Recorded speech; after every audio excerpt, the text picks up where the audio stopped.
I hope you guys had a great Thanksgiving. We're gonna go ahead and get this thing started. See if I can. No, that didn't work. All right, here we go. Okay. Obviously, for those that have already been a part of our webinars before, our focus for today's webinar and really like my expertise is that, adult day center that's, kind of catering to the senior 65 and up. That is private pay, for profit, kind of addressing the middle market and, helping folks out with their kind of like, social and personal care needs. That is our focus. And that'll be the area that we're spending most of our time in today. For those that may not know, there's really 4 types of adult daycare, and if you're starting your own, or if you're thinking about, what type of adult daycare center do I have, and how that might be different, just keep in mind that, there's the payer source. What's your primary focus? Not to say that you can't take private pay and Medicaid, you can have both, but are you primarily focused on the private pay side of things? Are you primarily focused on the Medicaid side of things? Where is your area of focus when it comes to the demographics? For those that are for senior 65 and up, are you catering to the senior population, or are you catering to the young adult population? For company structure, for profit versus nonprofit, this might change the way you operate, the way you bring in new revenue sources. As far as services are concerned, is it more of a social model, more of a medical model? I know we've been through this before, but for those that may be new to this, it's important for you to say, okay, which of these different types of adult daycare make up my center. Now, when it comes to marketing, there's some new slides we've added here, and we get into a little bit more depth on things. So hopefully this will kind of just be like, for some, obviously you already know this, and then for others, this might be a new introduction to some new theories here. But so you want to hire a consultant to help you open your very own adult day center? Well, I may not be a consultant. However, I'm happy to coach you. If you want to sit down one-on-one and ask specific questions about your situation and what to do next, make sure you go to krischanna.com/coach and book your coaching call today. Number 1 is, know your audience. Are you catering to the senior you're going to care for themselves, or are you catering to their responsible party? And if so, is that responsible party the adult child, or is it the senior who is taking care of a spouse? So is it a husband or a wife of the individual you're going to be caring for? It's important to know that, because it'll give you more clarification as to what their needs are. Because at the end of the day, someone is coming to you because of the fact that they need some sort of a break. And it could be because they are overwhelmed with caregiving. It also could be because they have to continue to work, or they have other responsibilities that they need to tend to, and they just want to know their loved ones in a safe place. So understanding, that demographic and who your responsible party is important. Making sure when it comes to as far as Google ads, knowing that your Google advertisements, your paid ads on Google, that really is like a primary lead source, because when folks are typing into a Google search, they're seeking like help. They need help with something. And so if they've come across your information because of a paid ad, more than likely that lead is going to have a higher value than maybe what you might see on social media. When it comes to the social media side of things, really social media is all about generating and creating awareness. Google ads is driving leads. Social media is creating awareness. Sometimes when you're doing an awareness campaign, it may not necessarily be, it may not generate leads right away. It may generate leads over time as you create more awareness. Obviously, relationship building is huge, and that is going to take time. You might already have relationships in your community, and if you do, that's fantastic. That's great. Build off of those relationships. But if you don't have relationships in the senior care space, just know that you're not going to walk into that social worker's office and suddenly get a bunch of new referrals the next day. No, it's going to take time for you to build relationships, build rapport with them, so you can ultimately befriend them, become friends with them. let's see, when it comes to lead sources, internet, word of mouth, neurologists, doctors, case managers, social workers, discharge planners, other community partners. What does that mean? These are just some examples. What I've done here on this next slide is I've broken it down into kind of like your high priority, your moderate priority, and your lower priority. So when you're thinking about this, this is really, where should you spend your time and effort and energy, especially if you're getting started, if it's the beginning.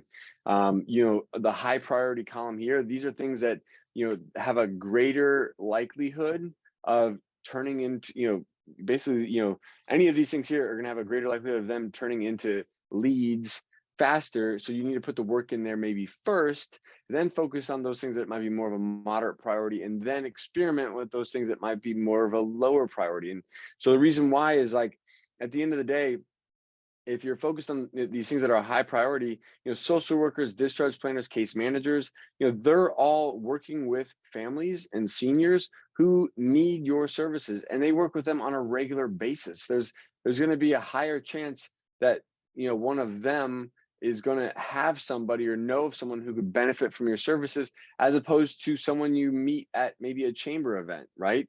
So, knowing that, like, things like in this high priority column, even physician offices, think about the number of people that maybe a physician sees in a day.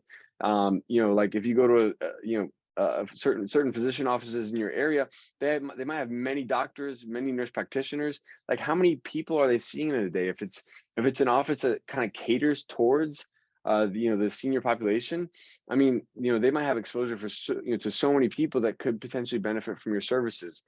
Placement agencies, another one where, placement agencies, they're constantly working with families who are potentially in need. And on average, they may only be able to help 30 to 50% of the people that inquire. So there might be another, 50 to 70% of the people that inquire with them that may not need assisted living yet, or may not need some of these other services yet. You could be that alternative, but you need to work with them, educate them, help them understand, what it is that you have to offer, and how, they can start maybe directing some of their leads towards you.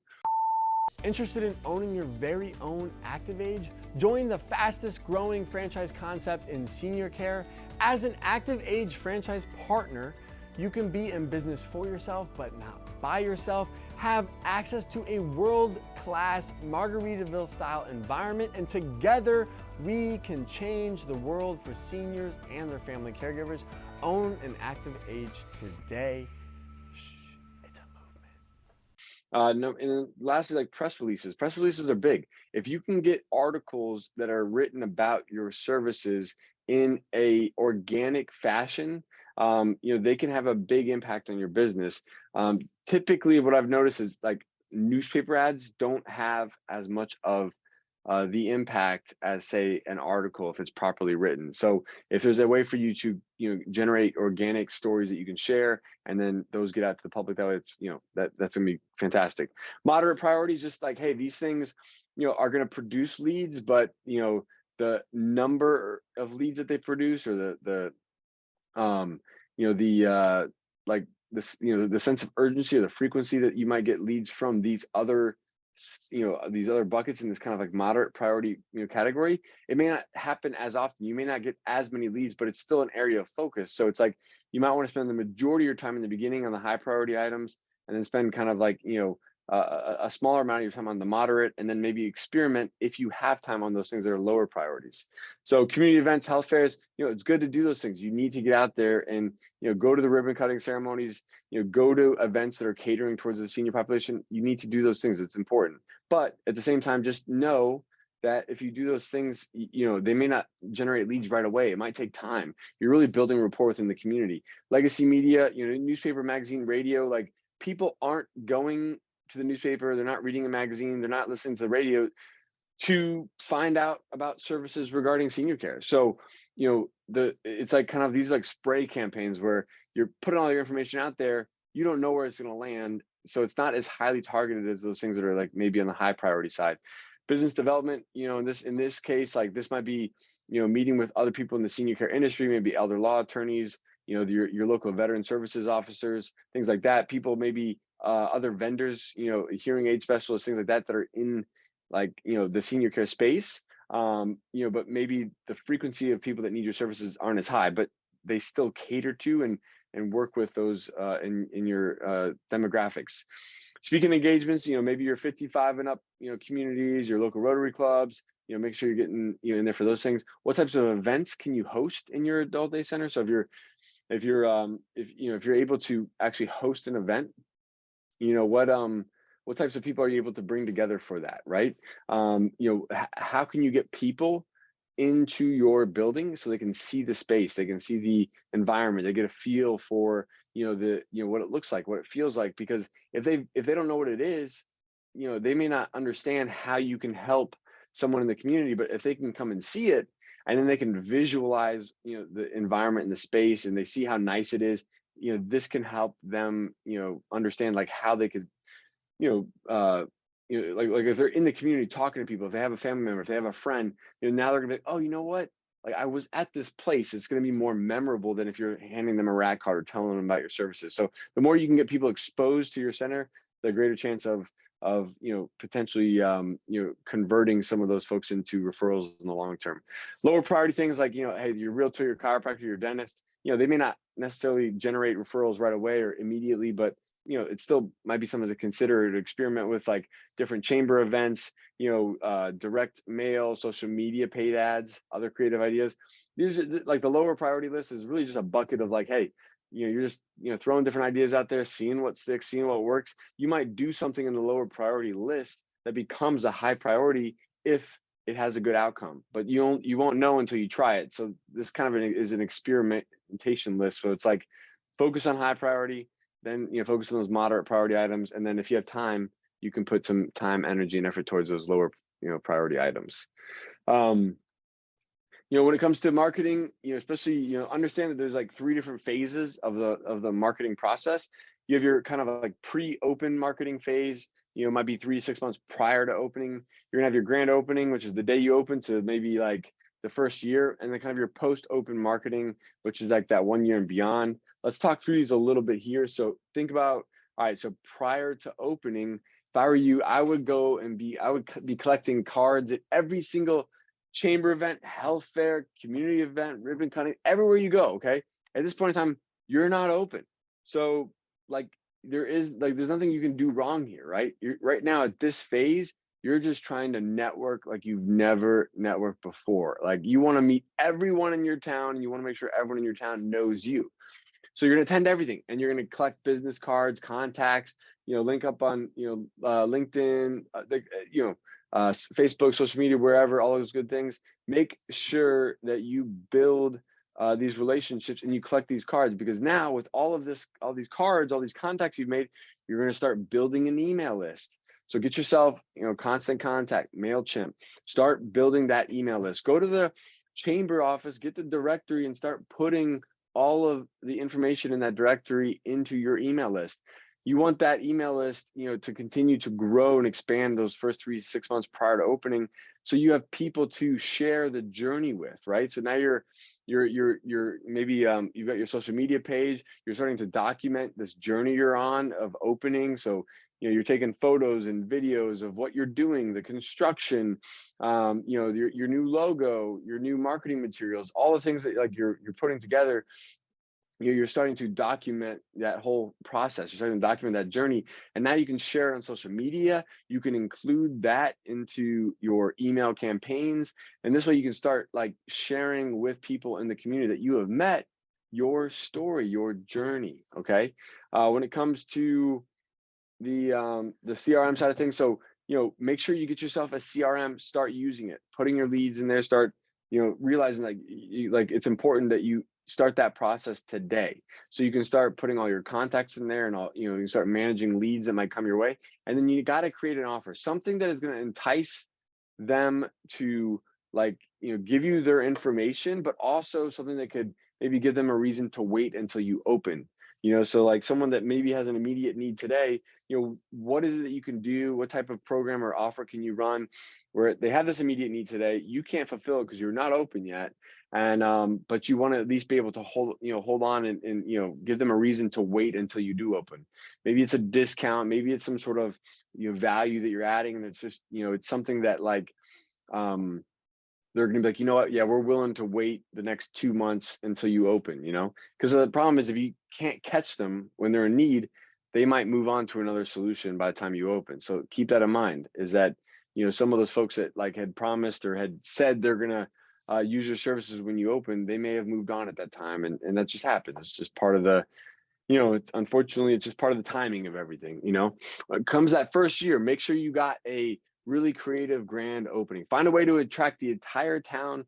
Market this event like it's your last event ever. Interested in starting your very own adult day center, but not sure where to turn, where to go? Make sure you visit adcpro.com and sign up for our monthly webinar. We cover different topics every single month, and we always have live Q&A, so you can ask the questions that are important to you. Join us every single month. Go to adcpro.com, and we'll see you on the next webinar. And you want the entire town to be there. Make sure you're building relationships at this point with those discharge planners, those social workers, those physician offices, those case managers. Now you're open. Now those folks can start sending people your way. You want to start really, really building these connections in a more deeper level at this stage. And what types of things can you co-market and sponsor with other people in the industry that already have rapport and trust and things like that.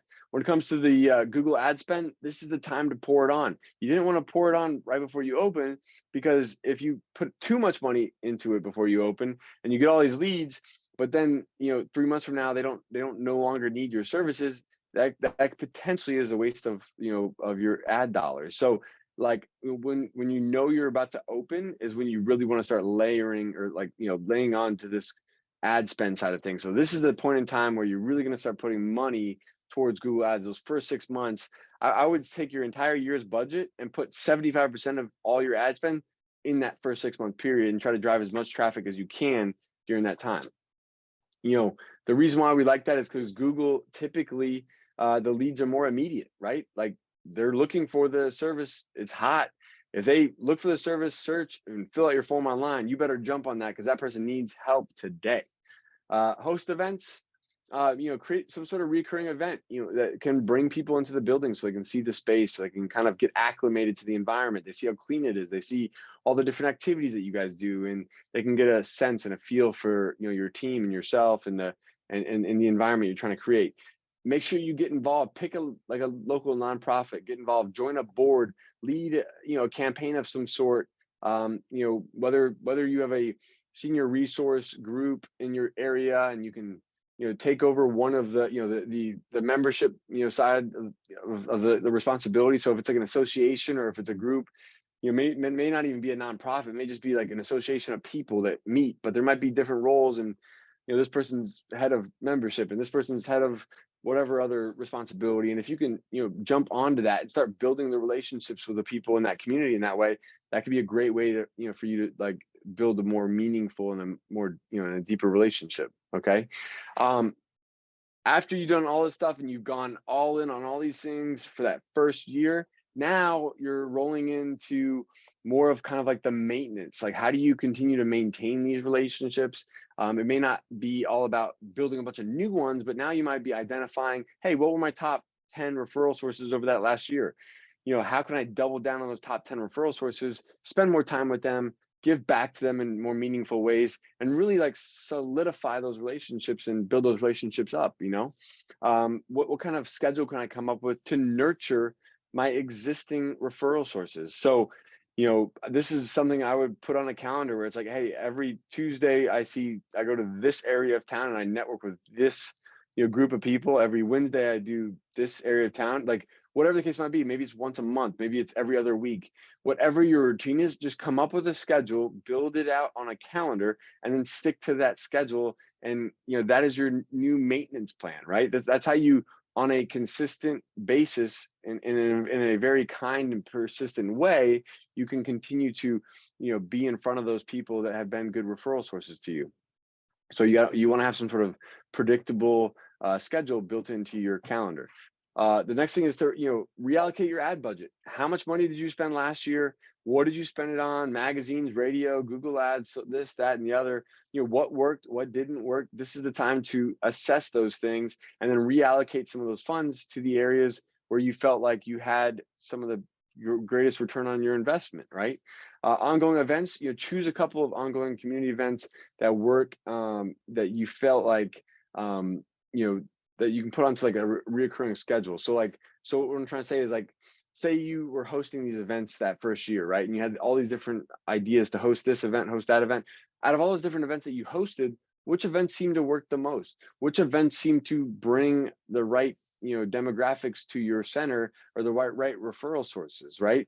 So, for that, it might be like, okay, well, which ones did work? Let's put them on a reoccurring basis. How can we make this a reoccurring event? And let's stick with this plan and plan it out for the year. When it comes to special offers, create different themes around the month or the quarter as far as the offer that you might put out there. So you have an excuse to drive, to share this information with your referral sources, which ultimately would help lead to new leads and to new tours, and drive that traffic. All right, on to, let's see, what's next here. The offer. What is your offer? Is first day free, complimentary day, number of free days first, first month? Like, you come up with something, come up with an offer that you feel comfortable with, and that has to be your ticket to get that person in the door to try it. What is that? You got to make sure you come up with that offer and stick to that offer. And you can always, like, add things and build things around it, but you want to at least have some sort of offer.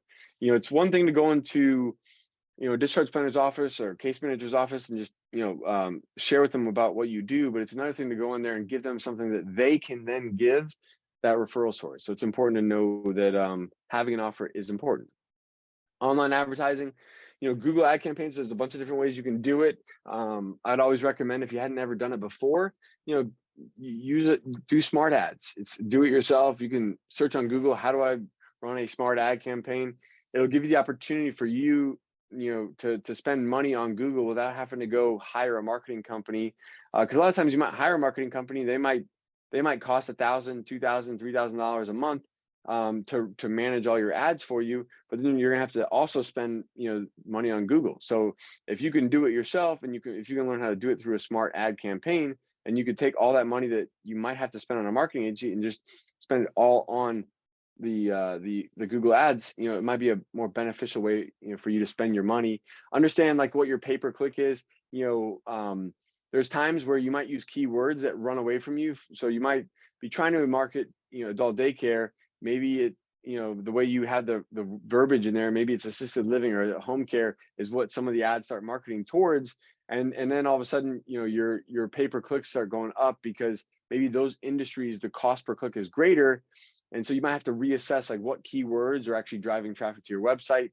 Is there a positive effect on that? How do I keep my, whatever the cost per that click is, like what does that look like? Is it affordable? Is it too high? And, understanding that cost per conversion, which is really like the number of people that actually click on the ad and then convert into, like an actual, like, form that has been completed. So, like, someone clicks on the ad, they go through your website and they complete a form. That's cost per conversion, right?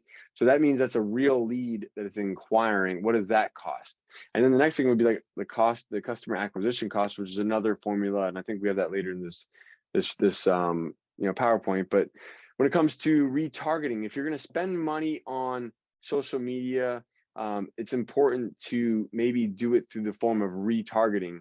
So you put the majority of your money towards the Google ad campaigns, and then you spend some of the remaining money maybe on the Facebook retargeting campaigns, which basically, say someone goes to your Google page, you basically put a little tracker on them called a pixel. Now when they go onto their Facebook, you could run ads against that person, so they're seeing your information or seeing your ads. And this might be a more effective way to advertise to them, because if they went to your website, there's probably a greater reason why they need your services. So being able to remarket them on Facebook is better than trying to find someone on Facebook and spend all your money there. So if you can find someone on Google who searched, who had a need, who went to your website, they just didn't act on anything, and then you can retarget that person, that's going to have a greater chance of success in the long run. Online advertising, wait, I just did that one, didn't I? Okay. Know your numbers, customer acquisition cost. So remember how this is different than conversion. Conversion is someone clicks on the ad and they fill out a form. Customer acquisition cost is how much money you're spending in advertising, how much money you're spending like total in advertising, Google ads, print, radio, this, that, and the other, all those things. And then you divide that by the number of new customers that maybe you get in that period of time.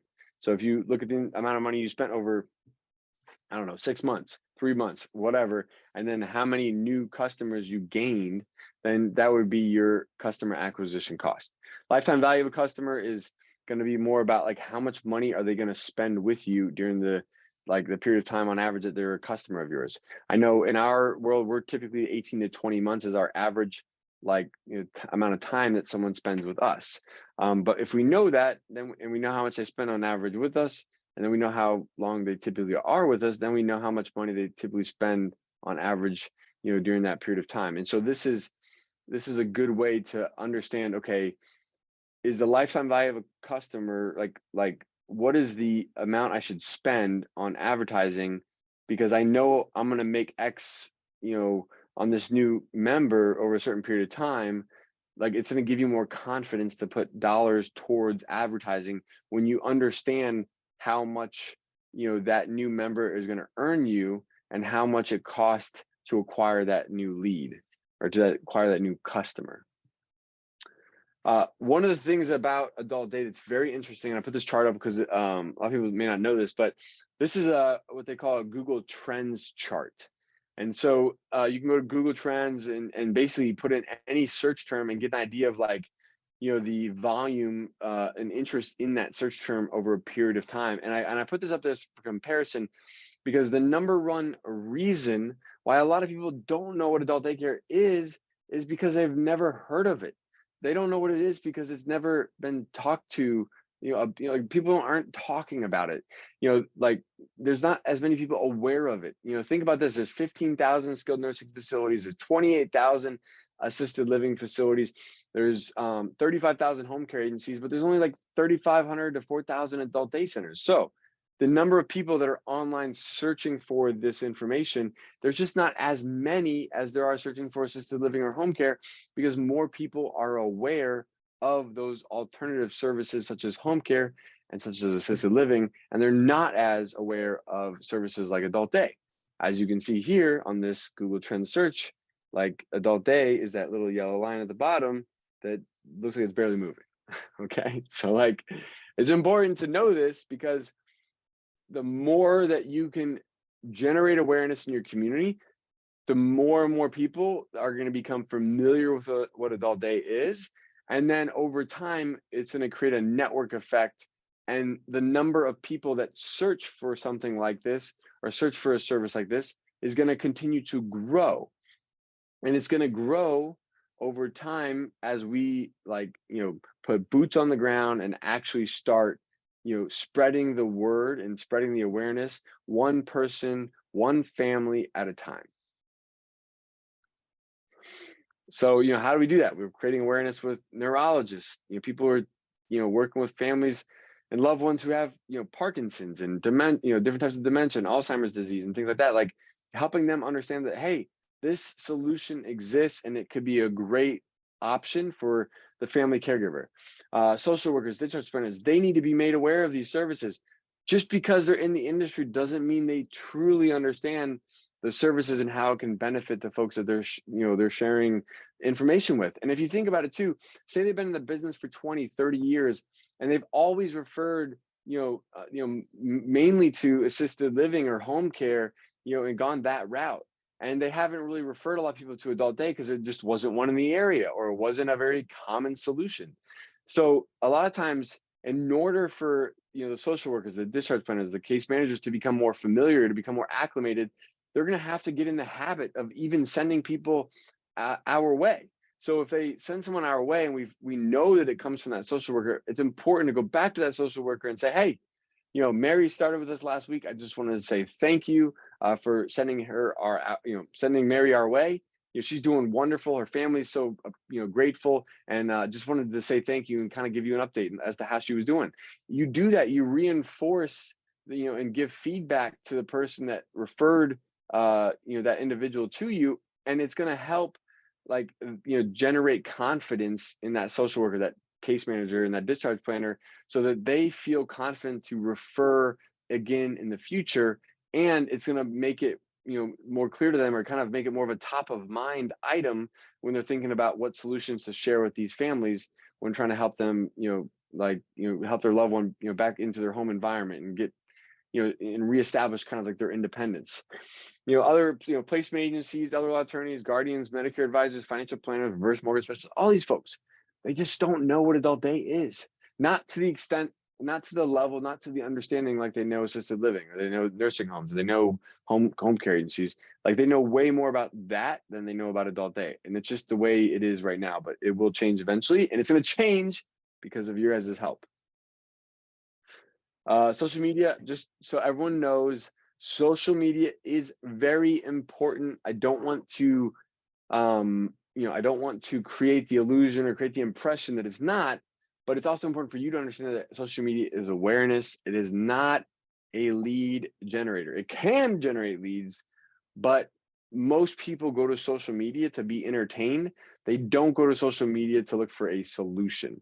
So it's important that if you're going to go on to, if you're going to go the social media route, just realize it's an awareness thing. It's not lead generation. So don't sell, don't push all your services, all the things that you have to offer on social media. Tell stories. Remember, people are coming to social media to be entertained, not to be sold. So tell stories, okay? Use real photos. If you use fake photos, stock photos, no one's going to pay attention. Use real photos that family members can tag their loved one, they can comment about their loved one, and they can generate, some actual engagement. Because the more engagement your content gets, the greater, that Facebook is going to spread it, or the social media platforms are going to spread that that post to more people. It's gonna increase the likelihood of more and more people seeing it if there's real engagement. If there's no engagement, like Facebook or all the social other media, sites, they're just going to bury it. It's going to disappear. Use Facebook Live if you can. Share the journey. Invite people along. Invite them to come along the journey with you. What you're doing on a daily basis, how you're helping people. Introducing them to your team. All those kinds of things. Tag your friends and your family. Get people involved. Collaborate with other senior care providers in the area. Something where you can kind of maybe do different things together, and can work together, but then you also share that stuff on social media, because then it's gonna start introducing your content to maybe some of their contacts and all that good stuff. So it'll kind of help spread the word that way. Okay. Some things that are important is, not only is obviously getting that lead, getting that person important, but how do we increase the conversion? And I think I'm almost done. I know we get the Q&A here, but things are important. Reduce friction. How can you reduce the friction from the time that they become a lead to the time that they become a customer? Do you have a lot of paperwork in the way? Do you have a lot of questions? Do you have a lot of steps? How can you reduce the friction, make the process easier for them? Help set expectations. What to expect. What's the next step?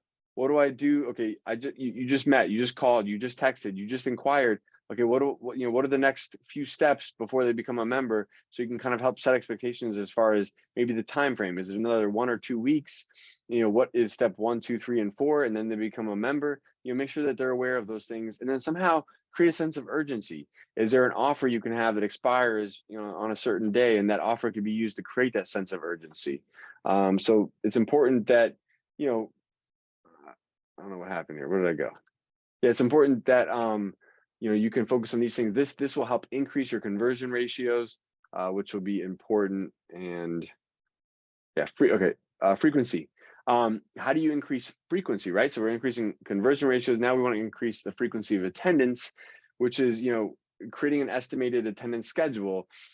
Talking to families about, hey, what days do you plan on bringing your loved one? How frequent do you plan on bringing them? Maybe offer transportation. That's going to increase, frequency, because you might be more in control of that person's schedule if you're transporting them. Offer some sort of membership, something that's going to keep them enrolled, more frequently throughout the week. That's going to, create more stability, and there's going to be more consistency that they're there on a regular basis. What other services can you offer to make life easier for families? maybe like for more days, if they're willing to commit to a certain number of days per week, maybe you offer a reduced rate to those that come more frequently, and kind of use that as an incentive to increase the frequency. So a lot of different ways you can do that. Retention, track your terminations, right? So every time someone is leaving, why are they leaving? What's the reasoning behind it? Make sure you're tracking those, so you start knowing too, what on average, how long is someone staying with you? What is the net new members, right? So like, it's important to obviously have new people start with you, but what's the net? I mean, if you had 2 new people start and 2 people left, and then you netted 0. So make sure you're tracking that and understanding that, because you obviously want to have a positive net new member start. When it comes to those terminated members, what is the reason? Was it a health reason? Is it just something that, it just wasn't for them? They didn't enjoy the adult day center? Was it too expensive? Was it a bad experience? What's the reasoning behind the retention side? And make sure you guys join our Facebook group. If you haven't already, go to ADC, Adult Daycare Pro, adcpro.com. Type that into Facebook, join our Facebook group if you're on Facebook. And feel free to ask questions, reach out, shoot messages, share with us ideas for content. We're always happy to help and generate new content. If you're interested in owning your own ActivAge someday, make sure you go to activagecare.com/franchise, and be happy to talk to you more about that. Here's all the information. You can reach out to us, and we could set up a time to talk more in depth about the franchise options. But finally, my favorite part, let's get to Q&A. So I hope you guys have questions, because it always takes like 5 minutes. Like, someone's got to be brave enough to ask the first question. And then when they finally do, then everyone starts asking questions. So hey, Kris, it's Lisa. I'll go first. Hi, Lisa. How are you? I'm good. How are you? Doing good. Okay, so my question is, what is your client to staff ratio? So in Florida, we have a requirement of 1 to 6. We are usually around 1 to 5.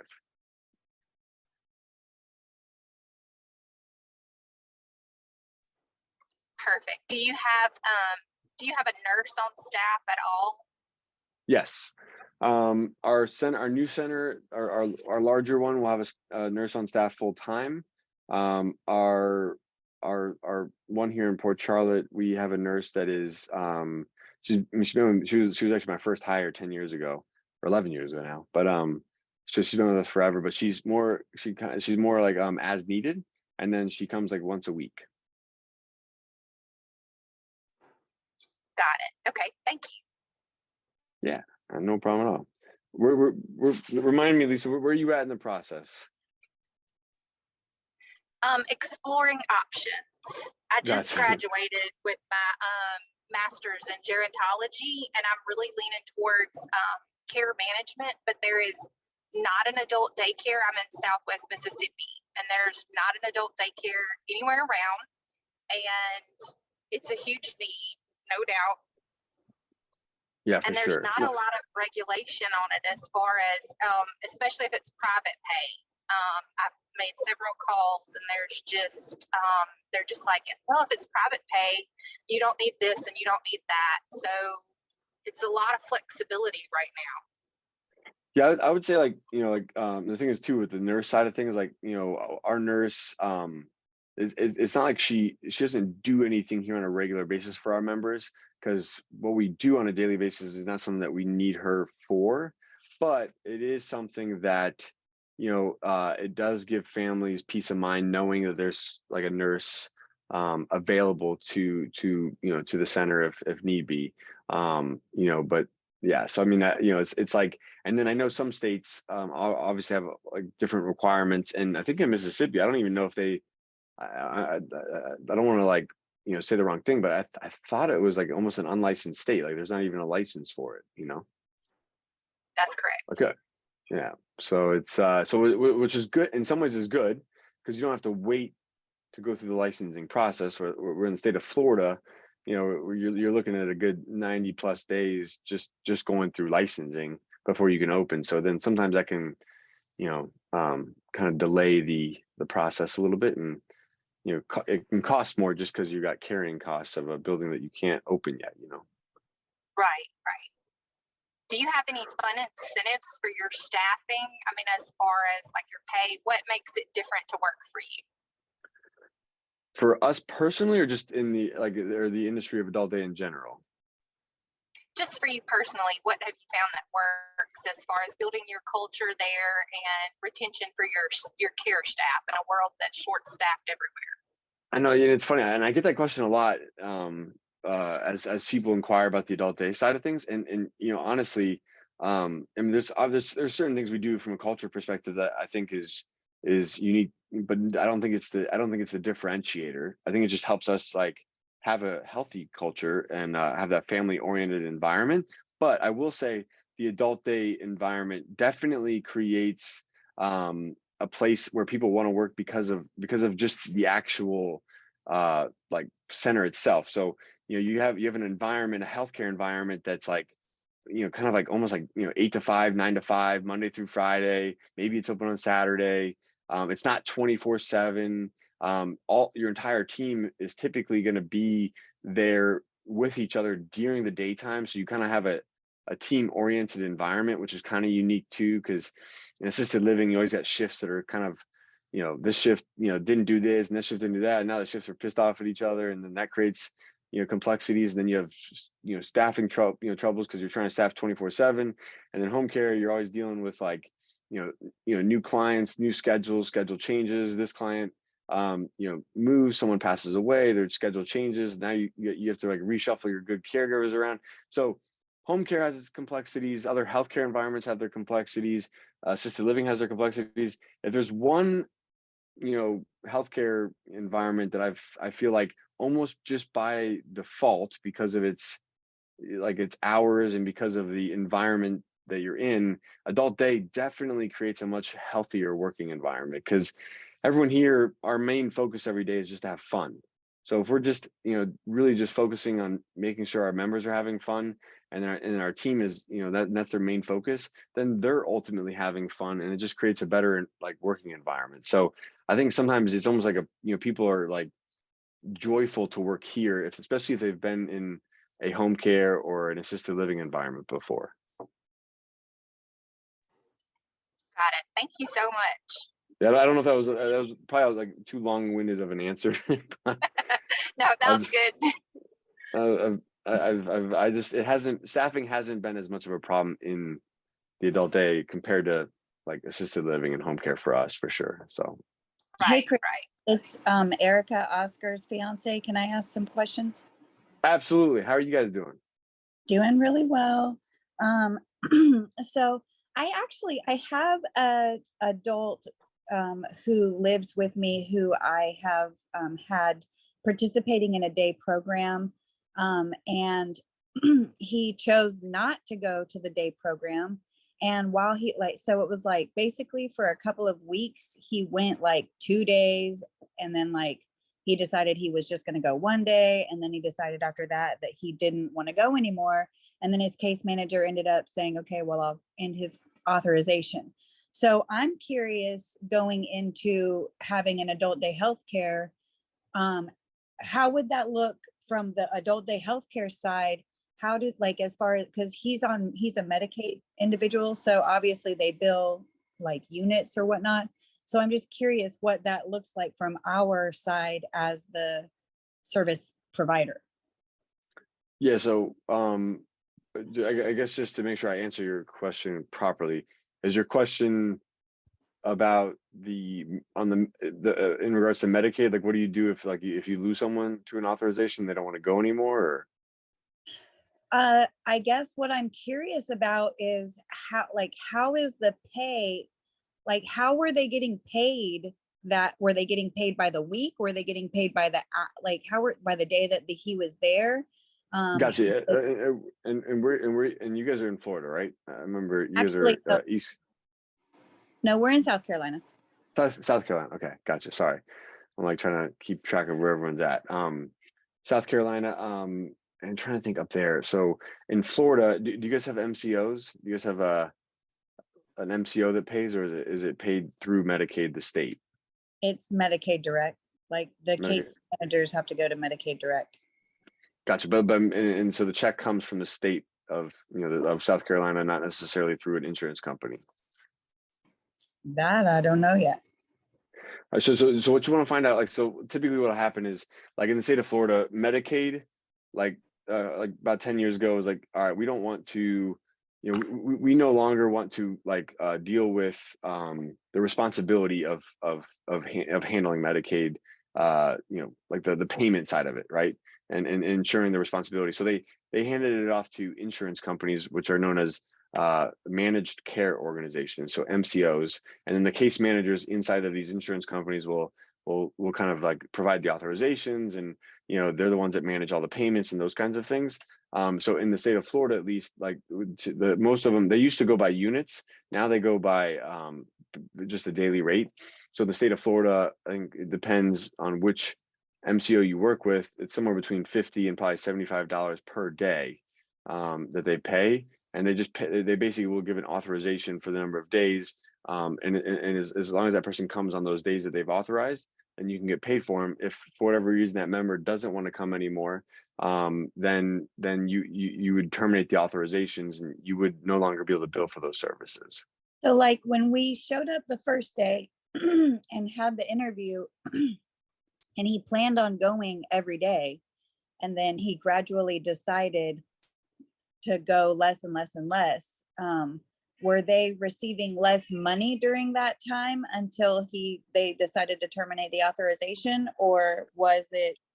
Yeah, I mean, you can only bill for say we're authorized for 5 days, but someone's sick on 2 of them. We can only bill for the 3 he showed up. Okay.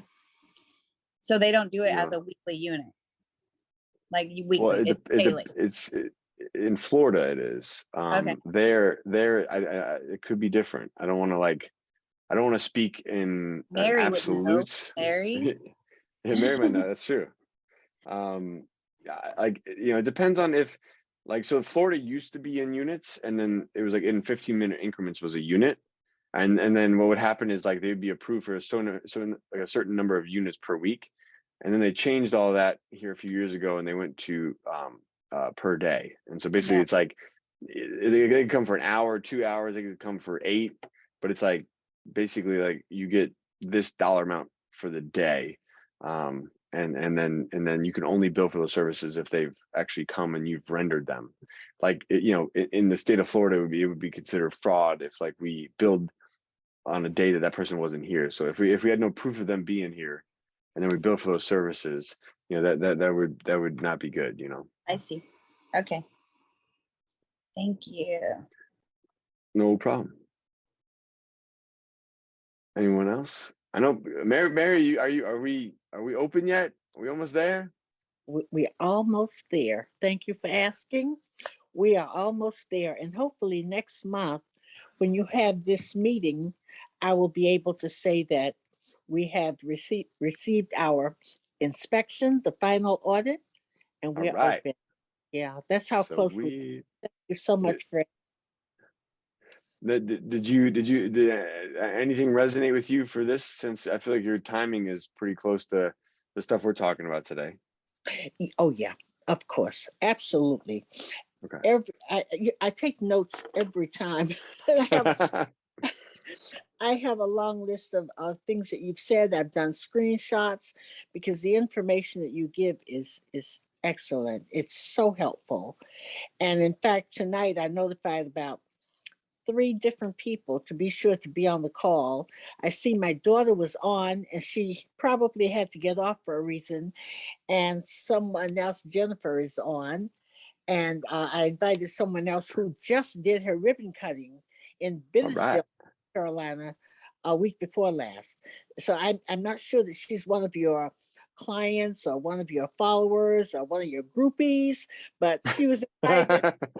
and while she didn't get on tonight, she may not have gotten text, but I will see to it that she gets on, because the information that you give is so relevant to those of us who are planning to open, as well as for those of us who have actually opened. So thank you. And I look every monthly webinar with you.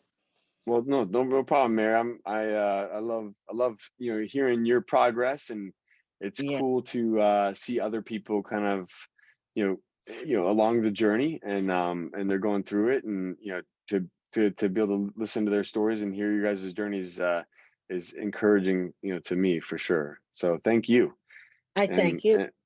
and you have to like post us. Are you on the Facebook? Yeah, you're on the Facebook group. I think you have to start posting some photos. I'd love to see your place, and as you get closer to opening and stuff too. Yes, sir. I sure will. I feel like we're connected. We've been on. You're one of the OGs who's been on like all the calls. So That's right. I And love look it. forward to it. Yes. Well, Thank you. no problem. Thank you. Is there any other? I mean, I'd love to answer some more questions if anyone else has any other questions. It doesn't have to be about marketing. It could be anything else. But while we have a few more minutes here, I'd love to be of service and maybe help you get through a difficult time, or I don't know, a tough situation. If not, I guess we're getting close to the holidays, and I hope everyone has a wonderful, wonderful Christmas, happy Hanukkah, happy New Year, and I'm excited to kind of see what everyone's journey is as we enter in 2023. So definitely, feel free to reach out to us on Facebook and let me know if you have any questions, or if there's any specific things that you're looking for. We'll definitely try to include that into future webinars. And I know I do try to switch up the topics as much as I possibly can. But it seems like the earlier stage startups and that phase of development seems to be the one that more people are kind of struggling through different portions or different phases of that stage of their growth. So I know we kind of stick to some of those things, but happy to answer questions on either end. And I just want to say thank you guys for all your support. Thank you for an amazing 2022, and I look forward to seeing all of you guys next year. So happy holidays, happy New Year, and we'll see you guys next time. Hey guys, thank you so much for joining me. If you'd like to learn how to open your own adult daycare center, go to adcpro.com. If you'd like the latest business tips, click here, and make sure you subscribe to our channel, click here. We'll see you guys next time.